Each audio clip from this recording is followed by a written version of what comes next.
Welcome to the Indian Newsling podcast.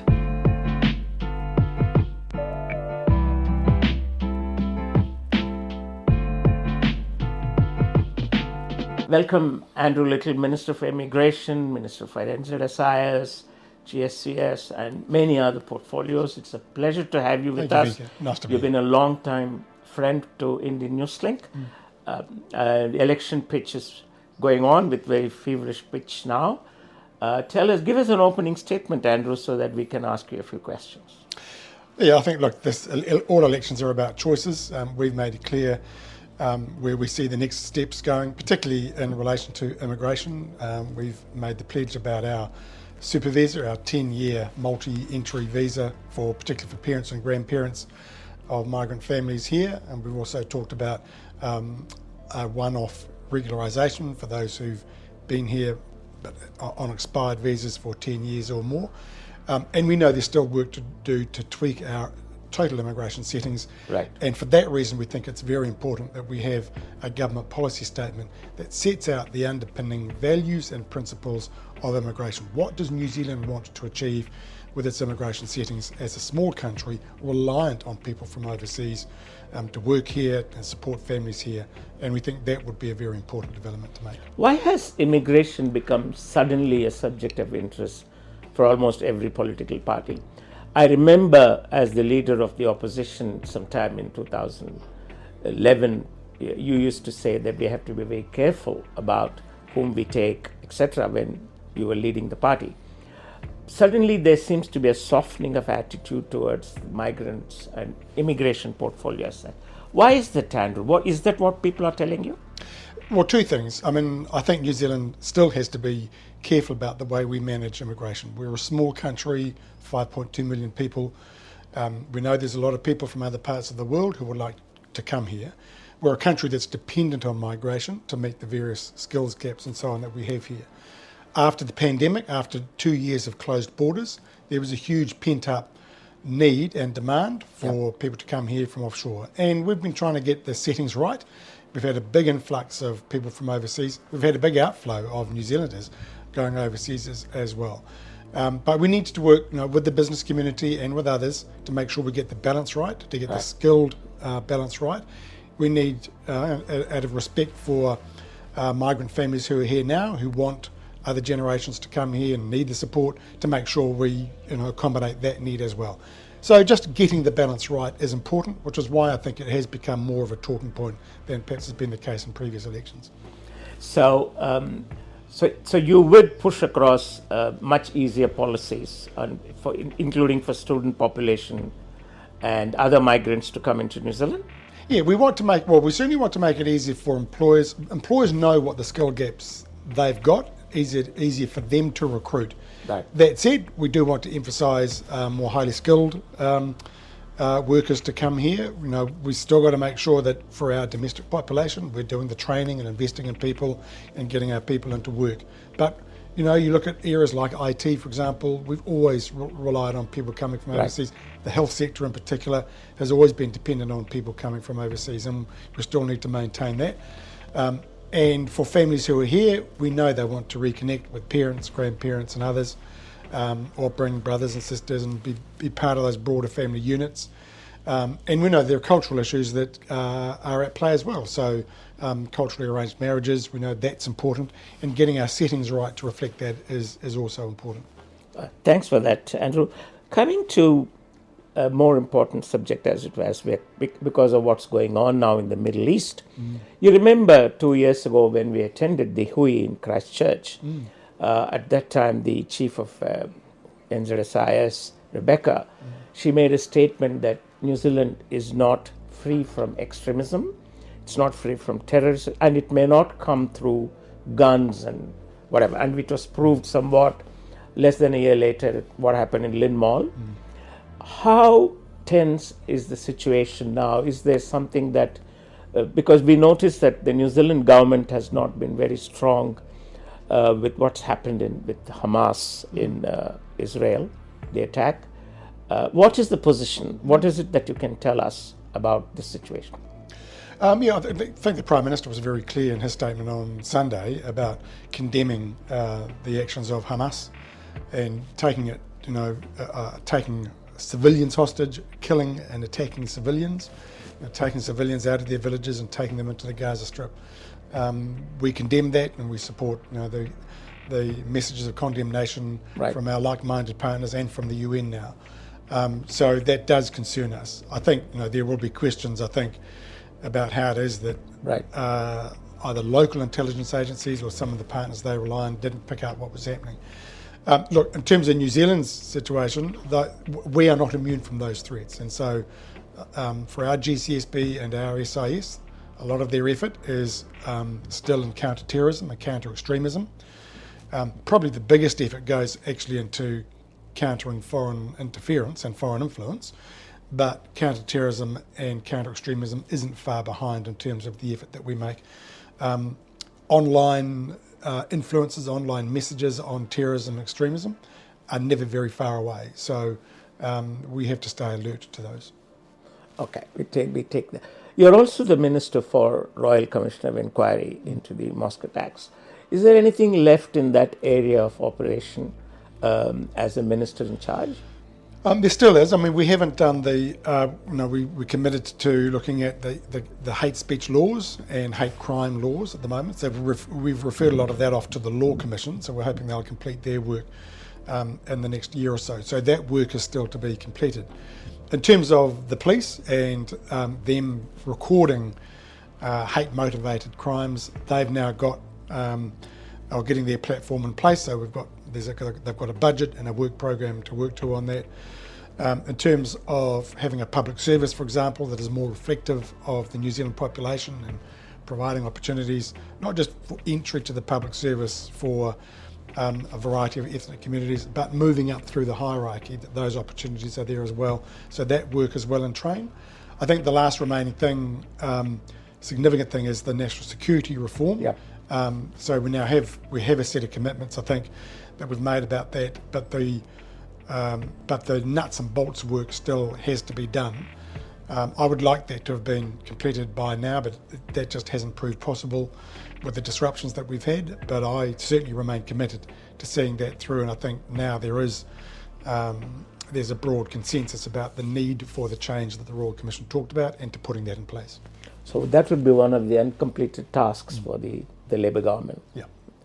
Coming back to electioneering and the opinion polls and all that's going around, many people within the Labour Party and your adversaries compare 2023 to 2014. Do you agree with that analysis? The situation that existed in 2014 when you were in opposition, and there were a lot of ruffles, etc. And the opinion polls, what they're saying now, how do you compare and see the chances of Labour Party getting back for the third term? Yeah.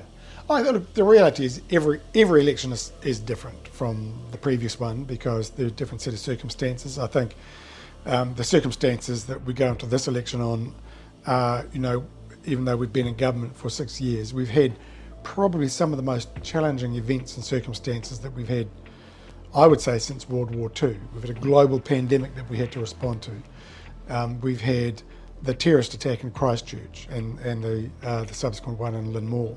We've had major weather events that have been hugely disruptive and damaging and destructive. All those things have required the government to sort of, for much of its work, kind of stop, attend to those particular needs, and then go back to kind of try and get back to business as usual. So that's been disruptive. I think consequent on the pandemic, of course, the global economy has either slowed, and then in terms of getting restarted again, we've seen global inflation that has affected us here.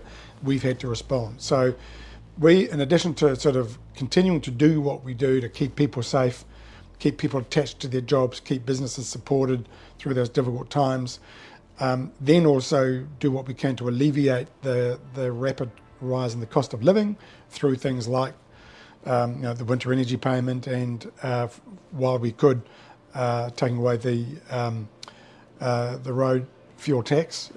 It's since gone back on. But all those sorts of things, and lifting the minimum wage and doing those sorts of things to help put a bit more money in people's pockets. in the end, what we most need is to get business back going, the economy back going, get demand back going, which we're seeing, and then to manage out the inflation, which we're starting to see as well. So we enter an election with all of those things in play. But I think people now seeing the choice of what does the New Zealand of the future look like? We know we're a country that has hugely underinvested in infrastructure and in things like health, and we have to think about where our future worth generation is going to come from. We have to think about socially our responsibilities under the treaty and what that means as we come to terms with treaty settlements and the like. All of those things are probably we're debating in a way today that we didn't debate 10 years ago. So that's what makes this different. And there are some major choices that people have, and that's what's being played out.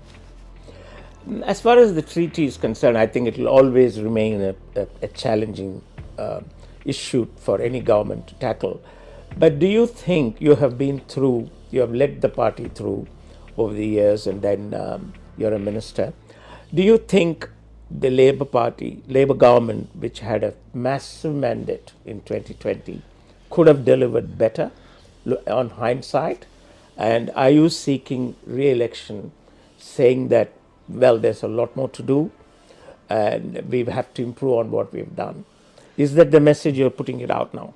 Well, the message is that in the last 6 years, and definitely in the last 3 years, we had to deal with the pandemic. We had to keep people safe. We had to roll out a vaccination program. Right. And we might be a small country in terms of rolling out a vaccination program, but it's still a big deal for us as a country.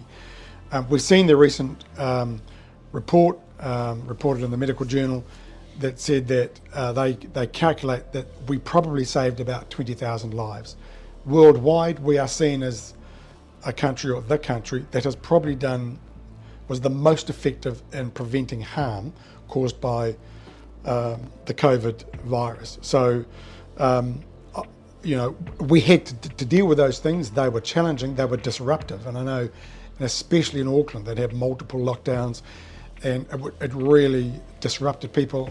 We know that the impact that it had on people's mental health. We know the impact that it had, particularly for young people, and the disruption it caused for adolescents at a very sensitive time in their lives. So we know the impact that had, and we had to recover from that.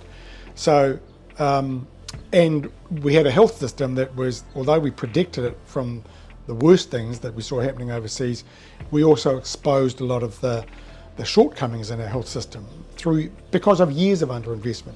Right. And we don't make up that investment quickly, even though we put more resources in. So, our case for re-election is we have had some amazing challenges that weren't predicted.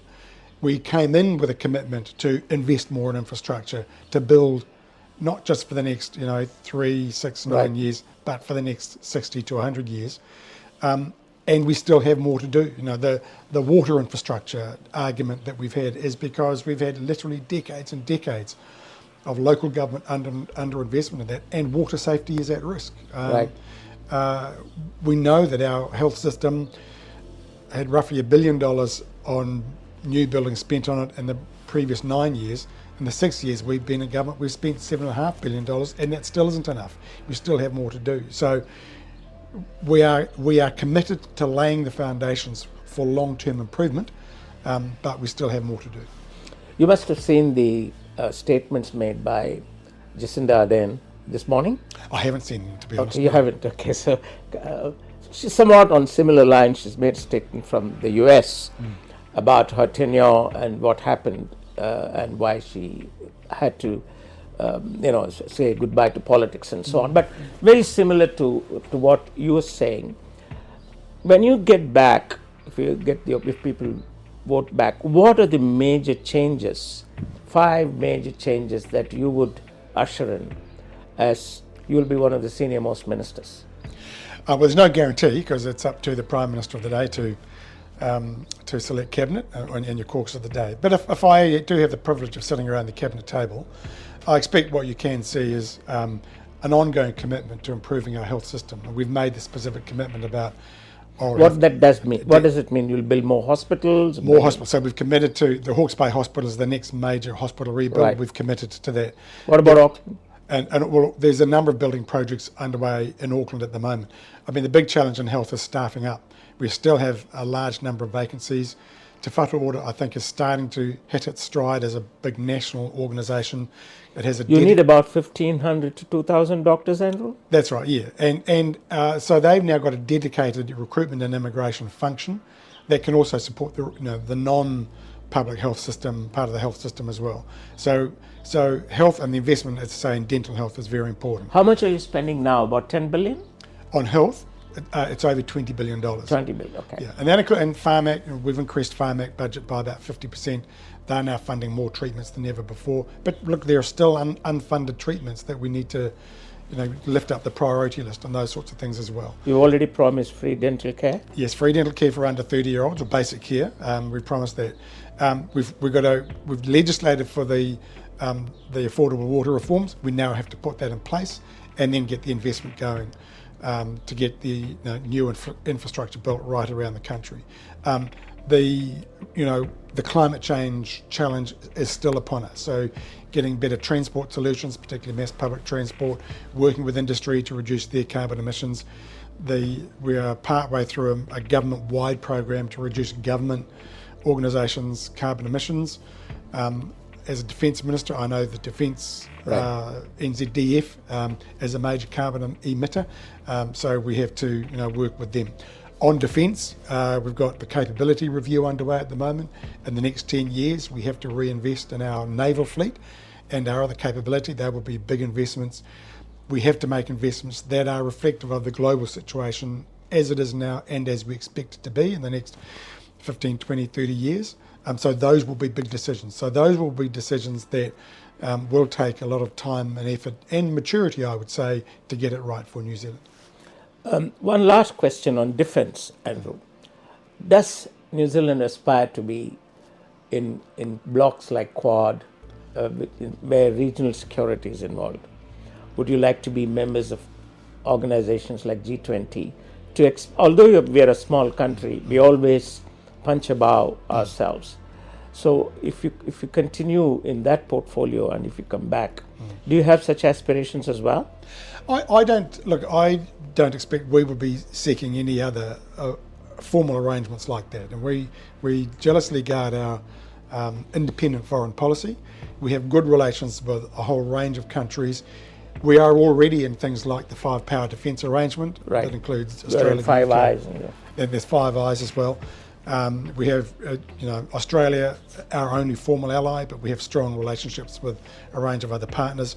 I don't see the need for us to formalise groupings like that. I think the strength we have is we bring an honest broker approach to our relationships and to the relationships with others.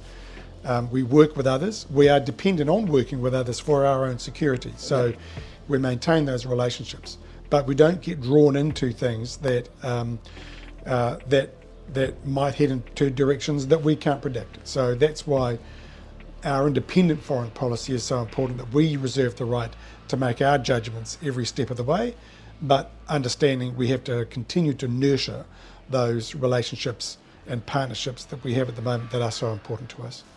Okay. And your final statement to the readers of Indian Newsly? Look, I think the next few days is, New Zealand as a country has a big choice to make about which direction we take. We remain committed to a New Zealand that is fair and that understands its place in the world and is prepared to play its role, not only economically, but on the humanitarian sphere as well, because that is becoming increasingly important. Thank you, Andrew. Thank you very much. Thank you. Thank you for listening to the Indian Newsling podcast.